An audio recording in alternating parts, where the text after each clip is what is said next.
बिहार के 40 सीटों पर भाजपा की नजर है। बात करेंगे हम मुंगेर लोकसभा की। ललन सिंह उस लोकसभा के सांसद हैं। ललन सिंह को कौन टक्कर दे सकता है? ललन सिंह वो नेता है, वो नाम है जिन्होंने सरकार बदल दी। नीतीश कुमार को तो डैमेज करना ही है, लेकिन उससे पहले ललन सिंह को सदन जाने से रोकना होगा। देखिए, भाजपा कई बाहुबलियों को न्योता भी भेज दिया, यहाँ तक सूरजभान सिंह का नाम तक आ गया। भूमिहारों की आबादी अच्छी खासी है, यादवों की आबादी अच्छी खासी है, राजपूत और सबसे की कोयरी कोर्मी। मुंगेर पर नजर है अमित शाह की। अमित शाह वहां से रिपोर्ट भी ले रहे हैं। ललन सिंह का बार बार नाम लेना यानी अमित शाह की नजरों में ललन सिंह चुभ रहे हैं और सूरजभान सिंह हाथ जोड़ देते हैं, कहते हैं कि भैया हमसे मत कहिए। सूरजभान सिंह की पत्नी वहां से पहले सांसद रही है, ललन सिंह को हराकर। लालू नीतीश कुमार जब एक हो जाते हैं तो राजनीति के सारे समीकरण फेल हो जाते हैं। वहीं पे भाजपा के सारे दाव पेच हवा में रह जाता है। एक बार फिर से लालू नीतीश एक हुए हैं, जैसे वही विजय सिन्हा है ना, जब अपने बूथ पर भाजपा को वोट नहीं दिला पाए।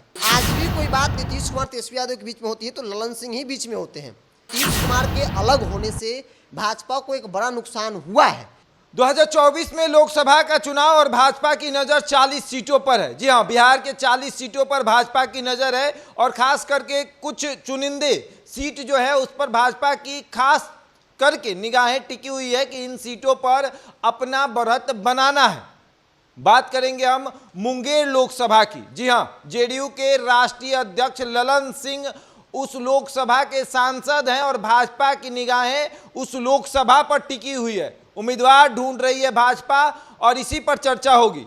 हम हर दिन प्रयास करेंगे कि हर एक लोकसभा पर चर्चा करें, क्योंकि 2024 का लोकसभा चुनाव बहुत पास आ गया है और इसीलिए आप तक हर खबर पहुंचाएंगे कि आखिर क्या समीकरण बन रहा है। आज मुंगेर पर चर्चा होगी। हमारे सहयोगी बिरजू हमारे साथ मौजूद हैं कि आखिर मुंगेर से कौन चुनाव लड़ सकता है, ललन सिंह को कौन टक्कर दे सकता है, क्या लगता है बिरजू जी? देखिए, सबसे बड़ा सवाल आपने कहा कि भाई भाजपा की नज़र, अमित शाह मुंगेर सीट को चुन लिए हैं, इसलिए नहीं कि उनको चुनाव लड़ना है फिर जीतना है, इसलिए चूंकि ललन सिंह है वहाँ पे। और ललन सिंह वो नेता है, वो नाम है जिन्होंने सरकार बदल दी। मतलब कि जो वर्तमान सरकार आज बनी है, पहले एनडीए थी, महागठबंधन की सरकार बनी, तो पूरे प्रकरण में ललन सिंह की भूमिका एक बड़े मतलब कि कह सकते हैं कि नायक के तौर पे रही है। और यही खुन्नस भारतीय जनता पार्टी को है कि भाई नीतीश कुमार को तो डैमेज करना ही है, लेकिन उससे पहले ललन सिंह को सदन जाने से रोकना होगा, तभी जो है ये गुस्सा जो है वो कम होगा। और इसी के तहत भाजपा की नज़र मुंगेर लोकसभा पे है। अब वहाँ पे भाजपा को कोई उम्मीदवार तक नहीं मिल रहा है। उम्मीदवार नहीं मिल रहा है। भाजपा, देखिए, भाजपा कई बाहुबलियों को न्योता भी भेज दिया, यहाँ तक सूरजभान सिंह का नाम तक आ गया कि सूरजभान सिंह ने न्योता को ठुकरा दिया और कहा कि भाई हाथ जोड़ते हैं, हम ललन सिंह के खिलाफ मुंगेर से चुनाव नहीं लड़ सकते हैं, यह भी कहा जा रहा है। देखिए, अब सवाल है कि आखिर कौन लड़ेगा ललन सिंह के खिलाफ। कोई तो भाजपा अगर चाहेगी तो किसी को लड़ाएगी, कई नाम है उसमें, लेकिन फिलहाल सूरजभान सिंह ने हाथ खड़ा कर दिया है और कहा है कि ऐसी कोई बात नहीं है, हम यहाँ से चुनाव नहीं लड़ सकते। अब दूसरी बात ये भी आ रही है कि भाजपा अब चाह रही है कि वो खुद नहीं लड़कर वहाँ से सहयोगी दलों को, पशुपति कुमार पारस को वहाँ पे सीट दे दे और उन्हीं के टिकट पे सूरजभान सिंह को मौका, मतलब सूरजभान सिंह को उतारने का हर संभव प्रयास किया जा रहा है। चूंकि ललन सिंह एक बड़ा चेहरा है, तो ऐसे में एक बाहुबली को उतार देंगे तो हो सकता है कि परिणाम उनके पक्ष में चले जाए। तो इस तरह के समीकरण बैठाए जा रहे हैं। वहाँ का समीकरण भी कुछ ऐसा ही है कि भाई भूमिहारों की आबादी अच्छी खासी है, यादवों की आबादी अच्छी खासी है, राजपूत और सबसे की कोयरी कोर्मी, तमाम जो जातियाँ हैं उनकी अच्छी खासी भूमिका है। तो इस लिहाज से मुंगेर पर नज़र है अमित शाह की। अमित शाह वहाँ से रिपोर्ट भी ले रहे हैं कि किसी भी हाल में ललन सिंह को लोकसभा पहुंचने से रोकना है। ललन सिंह से खुन्नस है, तभी तो इस बार के कार्यक्रम में आपने देखा किस तरीके से ललन सिंह का नाम अमित शाह ले रहे थे, कह रहे थे कि ललन बाबू कह रहे हैं ऐसे, कह रहे हैं ऐसे। तो ललन सिंह का बार बार नाम लेना यानी अमित शाह की नजरों में ललन सिंह चुभ रहे हैं और ललन सिंह को हराने के लिए भाजपा हर संभव प्रयास कर रही है। यहां तक कि सूरजभान सिंह से कहा यह जाता है कि रात के अंधेरे में मीटिंग होती है कि आप जाइए वहां से चुनाव लड़िए, और सूरजभान सिंह हाथ जोड़ देते हैं, कहते हैं कि भैया हमसे मत कहिए। तो ऐसे में भाजपा के पास और उम्मीदवार हैं, विजय सिन्हा भी हैं, वो भी तो जा सकते हैं लड़ने। देखिए, विजय सिन्हा, तो सबसे पहले सूरजभान सिंह की हम लोग बात करें। सूरजभान सिंह की पत्नी वहाँ से पहले सांसद रही है, ललन सिंह को हराकर। लेकिन आज की जो परिस्थिति बन रही है, क्योंकि कहा जाता है कि लालू नीतीश कुमार जब एक हो जाते हैं तो राजनीति के सारे समीकरण फेल हो जाते हैं। वहीं पे भाजपा के सारे दाव पेच हवा में रह जाता है। एक बार फिर से लालू नीतीश एक हुए हैं तो यही परसेप्शन बन रहा है कि भाई अब जो है तमाम 7 पार्टियों का महागठबंधन है, कोई छोटा मोटा गठबंधन नहीं, एक बड़ा गठबंधन है। हर एक दल कह सकते हैं कि जो वोट बैंक है, चाहे दलित हो, अति पिछड़ा हो, स्वर्ण वोटर हो, यादवों की अल्पसंख्यक वोटर हो, सबका समीकरण एक बनता हुआ दिख रहा है। तो इस लिहाज से भी अब सूरजभान सिंह को ऐसा लग रहा है कि भाई सारे समीकरण उनके पक्ष में है, हम चुनाव लड़ेंगे भी और हार भी जाएंगे तो एक बड़ी बेइज्जती है। तो इसलिए भी सूरजभान सिंह नहीं चाहते हैं कि हम वहाँ से चुनाव लड़े। अब दूसरी बात आपने कही कि विजय सिन्हा, तो विजय सिन्हा को इन दिनों भाजपा ने अच्छी खासी प्रमोट भी किया है, नेता प्रतिपक्ष बनाना, उससे पहले मिनिस्टर भी थे, उसके बाद आज के डेट में फिर से उससे पहले विधानसभा अध्यक्ष थे, फिर नेता प्रतिपक्ष बनाया, कद लगातार बढ़ता जा रहा है। लेकिन लोकसभा चुनाव लड़ने की जब बात आएगी तो विजय सिन्हा वही विजय सिन्हा है ना, जब अपने बूथ पर भाजपा को वोट नहीं दिला पाए तो भाजपा उन पर दाव खेलेगी कभी। विजय सिन्हा बेशक भूमिहार समाज में एक चेहरा है, लेकिन भूमिहार वोटरों पर उनकी पकड़ नहीं है, युवाओं पे पकड़ उनकी नहीं है। जितना सूरजभान सिंह का हो सकता है, जितना ललन सिंह का है, उतना पकड़ विजय सिन्हा का नहीं है। तो इस लिहाज से भी विजय सिन्हा पर भाजपा जो है वो कतई नहीं मतलब कि रेस में उनको उतारेगी, क्योंकि विजय सिन्हा का हार मतलब भाजपा का हार, और भाजपा हारना भी नहीं चाहती है, भाजपा जान रही है। कैंडिडेट भी नहीं मिल रहा है। बड़ा सूरजभान सिंह जब मना कर देते हैं कि भैया हम चुनाव नहीं लड़ेंगे, तो इस स्थिति में आपको क्या लगता है कौन होगा उम्मीदवार, कौन होगा ललन सिंह के खिलाफ, कौन जाएगा? देखिए भाजपा इसके लिए हर दांव पेच करेगी, क्योंकि जब से बिहार में महागठबंधन की सरकार बनी उसमें एक बड़ी भूमिका ललन सिंह की रही। ललन सिंह ही मतलब कहा गया ऐसा कि ललन सिंह जो है मीडिएटर के तौर पे रहे।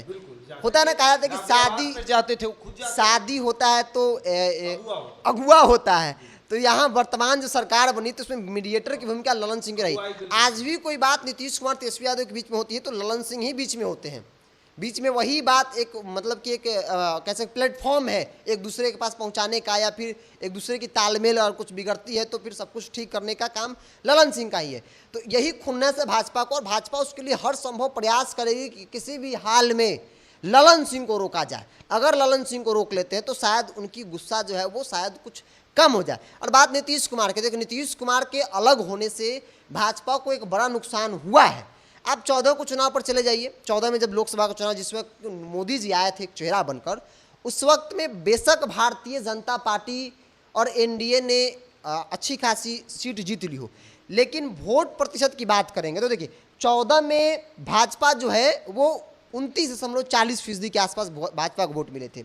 उस वक्त लोजपा उनके साथ थी, लोजपा को भी 6% के आसपास वोट मिले थे। उस वक्त रालोसपा उपेंद्र कुशवाहा का पार्टी वो भी उनके साथ थी, उनको भी तकरीबन 3% के आसपास वोट मिले थे। टोटल एनडीए को वोट 39% मिलता है। लेकिन वही अगर उनके अगेंस्ट में बात कर ली जाए, उस वक्त आरजेडी कांग्रेस साथ में थी, नीतीश कुमार की पार्टी लोग चुनाव लड़ रही थी, तो इन तीनों को अगर मिला दिया जाए, आरजेडी, जेडीयू, कांग्रेस, जो 3 बड़ी दल है उनको मिला लिया जाए तो तकरीबन 45% के आसपास वोट जो है वो कांग्रेस थी। उस वक्त जो है नीतीश कुमार की पार्टी और आरजेडी और कांग्रेस को मिला दिया तो 45% के आसपास वोट प्रतिशत इनके थे। तो सीट बेशक कम थी, लेकिन जो आज की मौजूदा महागठबंधन है उसका वोट प्रतिशत ज़्यादा था। आप 15 में चले जाइए, 15 में लालू नीतीश एक साथ थे, मतलब कि देश के प्रधानमंत्री का हर जिला में कार्यक्रम था, तकरीबन 40 से ज़्यादा कार्यक्रम हुए। सीट क्या मिला भाई? उस वक्त भाजपा को 58 सीट मिली थी।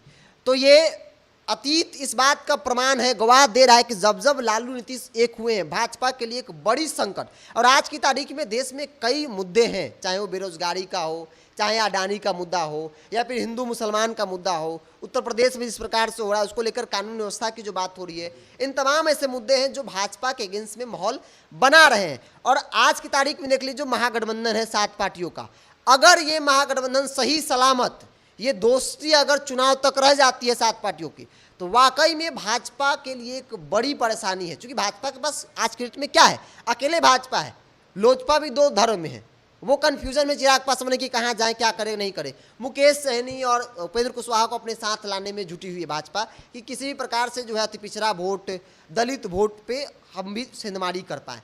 तो ये उनकी प्रयास है कि सभी छोटे छोटे दलों को एक साथ लाया जाए। लेकिन एक सवाल यही है कि भाजपा के लिए एक बड़ी मुसीबत आज की तारीख में नीतीश कुमार है। नीतीश कुमार जिस तरीके से विपक्ष के नेताओं के साथ मीटिंग कर रहे हैं, कांग्रेस का भी समर्थन मिल रहा है, तो बिहार ही नहीं बाकी प्रदेशों में भी चुनौतियां बढ़ती जा रही हैं भाजपा के लिए। भाजपा के लिए 24 का चुनाव पहले से ही थोड़ा सा कठिन देता है। और भाजपा ने जो सर्वे कराया है, सर्वे में बहुत चौंकाने वाले चीज़ें भाजपा को देखने को मिल रही है। उस लिहाज से भाजपा ने अपनी फील्डिंग भी तैयार कर दी है। भाजपा को ये बात समझ में आ गया है कि भाई नीतीश कुमार आज की तारीख में मेरे साथ है नहीं, तो हमको कुछ ऐसा करना होगा कि जो नुकसान हुआ है उसकी भरपाई की जा सके। तो उसी भरपाई में भाजपा लगी हुई है कि भाई छोटे छोटे दलों को एक साथ किया जाए। कुछ ऐसा जैसे राम मंदिर का मुद्दा 24 के चुनाव में एक बड़ा मुद्दा भाजपा के लिए होगा, लेकिन फिर भी विपक्षी पार्टियां जो है वर्तमान महागठबंधन है उनके पास भी कई मुद्दे हैं। रोजगार को लेकर हो, बिहार के साथ जो भेदभाव हो रहे हैं केंद्र सरकार के, जो जैसे कि चर्चाएं होती रहती है, ऐसे कई मुद्दे हैं जिसको लेकर लगातार जो है नीतीश कुमार, लालू यादव और तमाम विपक्षी पार्टी के नेताओं जो है वो फील्डिंग भी कर रहे हैं। तो लगातार देखिए मुंगेर की चर्चा हम कर रहे थे। मुंगेर में भाजपा को कोई उम्मीदवार नहीं मिल रहा है क्योंकि ललन सिंह वहां से उम्मीदवार हैं, सांसद भी हैं वहां से, और जेडीयू की तरफ से उम्मीदवार भी रहेंगे। तो कोई भी उनके विरुद्ध नहीं खड़ा होने का नाम ले रहा है। यहाँ तक कि सूरजभान सिंह ने भी मना कर दिया है। उन्होंने हाथ जोड़ दिया है कि भैया हम नहीं वहाँ से चुनाव लड़ेंगे क्योंकि वहाँ से बुरी तरीके से हार होगी। अब देखने वाली बात यह है कि अमित शाह की जो नज़र मुंगेर पे है वो वहाँ से किसको उम्मीदवार बनाते हैं। बहरहाल इस खबर में इतना ही। बने रहे हमारे साथ और देखते रहें द इंडिया टॉप।